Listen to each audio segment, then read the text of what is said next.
இது நார்மலாக தண்ணி கட்டி வச்சு இதை இப்போ என்ன பண்ண போகிறோம் அடுத்து தண்ணியில் வந்து இதை கலந்து காட்ட போகிறோம். இது எப்படின்னா ஒரு 10 லிட்டர் தண்ணிக்கு 10 மில்லி தான். 10 லிட்டர் தண்ணி இருக்குது அப்படின்னா 10 மில்லி கலந்தால் போதும். 10 to 15 தண்ணி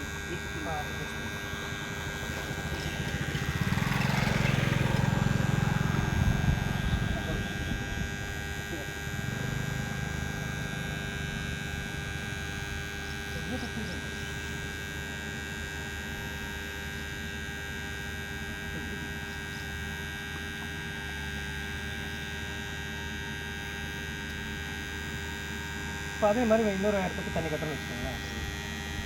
என்ன அது பார்த்தீங்களா?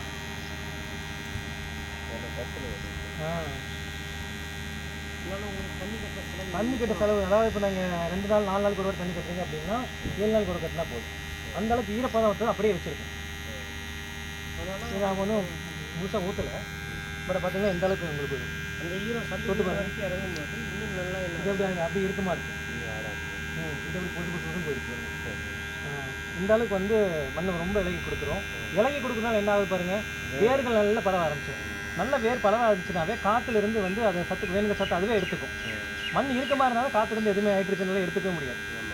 இப்போ அது ரொம்ப சுலபமாக எடுத்துக்கும். இதனாலேயே போதுமே இந்த ஒரு வேலையே என்ன பண்ணுதுங்கன்னா வேர் விட்டு நல்லா வளர்ச்சி விட்டு மண்ணை அந்த பயிரை நல்லா சக்தி வாய்ந்தது தான் வளர. நீங்கள் பயிர் சாயுதில்லைண்ணா, மழை காற்றுச்சு பயிர் சாயுதில்லை, பயிர் சாயாது உங்களுக்கு. வேறு பயிர் உங்களுக்கு அடியில் வந்து சாங்கம் இருக்கும், உங்களுக்கு வேறு சாங்கம் இருக்கும். பயிர் சாயா காற்றுச்சாலும் பயிர் சாயாது உங்களுக்கு. பாருங்க அது எவ்வளோ காஞ்சே போச்சதுக்குள்ள எவ்வளோ நேரம் எவ்வளோ இறங்கி பாருங்க. போல நான் இது பண்ணேன். இப்போ நம்ம அதிகமாக உப்பு போட்டு மண்ணெல்லாம் இறுக்கி போச்சுங்க. மண்ணெல்லாம் இறுக்கி போச்சு. மண்ணோட தன்மையும் போயிடுச்சு, இறுக்கி போச்சு. இது தொடர்ச்சியாக பயன்படுத்தினாவே போதுங்க, மண்ணு தன்மையே மாறிடும். இப்போ மண்ணுக்கு நீங்கள் அப்போ மண் நல்லா இல்லை. விவசாயம் பண்ணுவோம். இதுக்கு முன்னாடி இப்போ இயற்கை விவசாயம் பண்ணணும்னா ஒரு 20 வருஷம் முன்னாடி என்ன பண்ணீங்க, குப்பை உரம் கொட்டி ஆட்டம்பளுக்கு கொட்டி சாணத்தை கொட்டி நீங்கள் இப்போ எப்படி நம்ம இது பண்ணணுமோ அந்த அளவுக்கு மண் இப்போ மாறிடும். ஏன்னா இப்போ உங்களுக்கு இப்போ மண்ணில் பற்றி இப்போ வயலில் தண்ணி பிரச்சனை நண்டு வரும், நத்தை வரும், ஆனால் புழு நல்லா வரும் இல்லைங்களா. இப்போ உங்களுக்கு வயலில் எதுவும் வருதா? எதுவுமே வராது. இன்றைக்கி கொக்கு கூட வந்து வயலில் உட்கார மாட்டேங்குது இன்றைக்கி.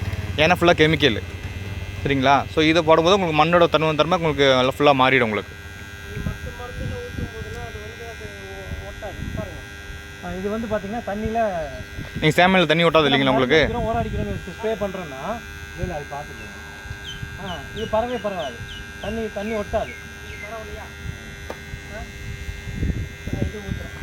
இப்போ நம்ம மருந்தோ உரமோ ஸ்ப்ரே பண்ணுறோம் அப்படின்னா இதை கொஞ்சம் கலந்து ஸ்ப்ரே பண்ணிட்டீங்க அப்படின்னா என்ன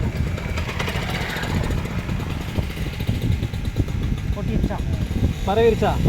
அப்போ நம்ம அதிகமாக மருந்தே பரவ மாட்டேங்குதுன்னு சொல்லி நம்ம மருந்து அதிகமாக அடிக்கிறோம். மருந்து செலவு கம்மி பண்ணிக்கலாம். முன்னாடியே ஒரு லேடி அம்மா வந்து காமிச்சாங்க.